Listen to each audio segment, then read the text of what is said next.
उनका blood pressure था वो काफी ज्यादा हाई था, मधुमेह या बढ़ा हुआ था, शुगर कंट्रोल नहीं हो रहा था, ब्रेन हेमरेज से पहले से पीड़ित थे। ऐसे में आज सुबह उन्होंने अंतिम सांस ली। लगभग 87 साल के थे और आज सुबह वो अपने अनंत यात्रा पे चले गए, गोलोकवासी हो गए। इनके अपने पीछे उनके दो भाई बहन थे, इनकी बहन की देहांत पहले ही हो चुकी है और अब जो है अब ये भी साथ छोड़ करके चले गए। लेकिन अगर बात किया जाए मुख्य पुजारी सत्येंद्र दास जी की, तो एक उन्होंने जो एक इतिहास लिखा है, वो टाट में भी भगवान श्री राम के साथ रहे, वो आज ठाठ में भी भगवान श्री राम जी के साथ रहे। कह सकते हैं कि जब बाबरी मस्जिद का विध्वंस हुआ था, जब 6 दिसंबर 1992 में, तब भी यही पुजारी थे, ये राम मंदिर में थे। और राम मंदिर में उस वक्त जब नेताओं ने वहां पे नारेबाजी शुरू कर दी थी और जब नारेबाजी शुरू करने के बाद इनसे कहा गया कि आप भोग लगा दें और भोग लगाने के बाद पट जो होता है, भोग लगाने के बाद जो पट होता है पट बंद करते। जब ये वहीं पे थे, वो यहाँ वहां से नेताओं ने इनको वहां से हटाने की कोशिश की, ये नहीं हटे।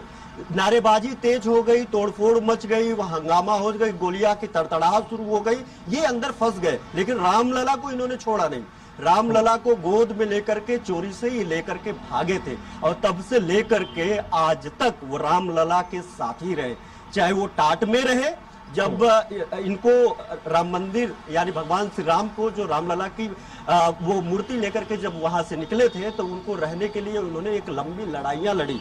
यही थे जब ये कोर्ट में, चाहे वो निचली अदालत हो, हाई कोर्ट हो, वो साइकिल से पैदल सैकड़ों किलोमीटर की दूरी तय करके पैदल जाते थे, नाव पे चढ़ करके जाते थे। क्योंकि ये संत कबीर नगर के रहते थे, संत कबीर नगर के रहने वाले थे। संत कबीर नगर अयोध्या धाम से लगभग 98-100 किलोमीटर दूरी पे है। अब ये 100 किलोमीटर की दूरी 1992-93 में तय कर पाना एक लंबा संघर्ष था। हालांकि जो अभिराम दास थे, जो जिन्होंने कहा था 1992 में कि भगवान राम, लक्ष्मण और सीता जी का मूर्ति प्रकट हुआ है, इसी मूर्ति को आधार बनाकर के ये लड़ाइयां लड़ी गई, जो आज भगवान श्री राम का एक भव्य मंदिर तैयार हुआ।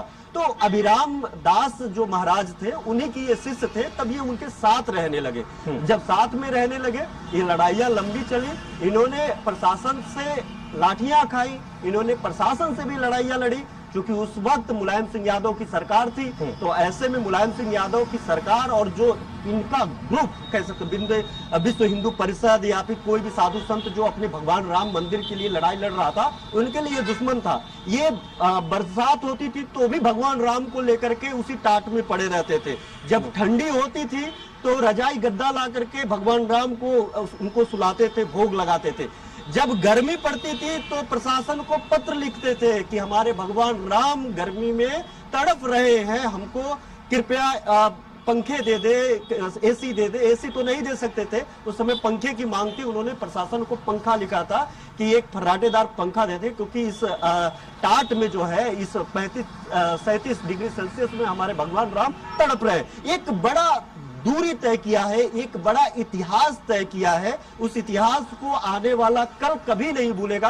खासतौर पर जो भारत के लोग हैं, खासतौर पे राम मंदिर से जुड़े हुए जानने वाले लोग हैं, खासतौर पे वो इतिहासकार हैं जिन्होंने राम मंदिर को करीब से देखा, जो देखेंगे और जो आने वाले समय में, आगे आने वाले कभी भी समय में जब वो भगवान श्री राम मंदिर के बारे में पढ़ेंगे, जानेंगे, तो उसमें सत्येंद्र दास जी जो मुख्य पुजारी हैं, उनका नाम सबसे पहले आएगा। एक वक्त ऐसा था और एक वक्त ऐसा भी रहा कि भगवान राम, श्री राम मंदिर और पुजारी सत्येंद्र दास जी एक दूसरे के पूरक थे, एक दूसरे के। अगर पर्यायवाची की बात करें इनकी बात करें तो श्री राम मंदिर का मतलब सत्येंद्र दास का मतलब श्री राम मंदिर। इस तरीके से भगवान प्रभु श्री राम के लिए इनका डेडिकेशन था। उन्होंने सड़क से लेकर के उन्होंने अदालत तक लड़ा, उन्होंने प्रशासन से लेकर के स्थानीय नेताओं से लड़ा।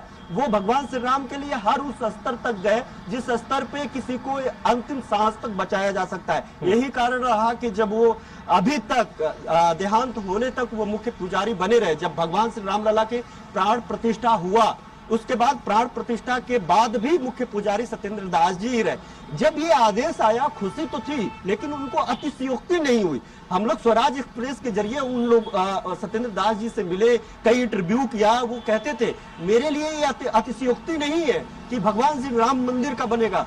अगर भगवान श्री राम मंदिर का यहाँ पे अयोध्या में राम मंदिर नहीं बनेगा तो कहाँ बनेगा? ये राजनीतिक पटल पे ये राजनीति है जो हमको हमारे राम से और सनातनियों को प्रभु श्री राम से दूर की कर रही है। लेकिन ये नियति है, ये नियति कभी इनको माफ नहीं करेगी, लेकिन हम माफ करते हैं। और ये नियति एक दिन ऐसा लेकर के आएगी कि प्रभु राम वो अपना मंजिल हासिल करेंगे। तो एक सच्ची श्रद्धा थी, एक पुजारी के तौर पे एक बड़ी उनका डेविएशन था। और उस डेविएशन में आज तक सत्येंद्र दास जी एक लंबी लड़ाई के साथ प्रभु श्री राम के साथ चरणों में रहे। और अब आज जो है अनंत यात्रा में गए, स्वराज एक्सप्रेस लगातार उनको दिखाता रहा है और उनको इस यात्रा का सहभागी रहा है। और आज जिस तरीके से आज उन्होंने अंतिम यात्रा अपने अंतिम अनंत यात्रा पे निकल रहे हैं, भगवान प्रभु श्री राम उनको अपने चरणों में विशेष स्थान दे। बहुत बहुत शुक्रिया घनश्याम जी तमाम जानकारी साझा करने के लिए। शायद इसी वजह से सीएम योगी आदित्यनाथ ने ट्वीट में लास्ट लाइन लिखी है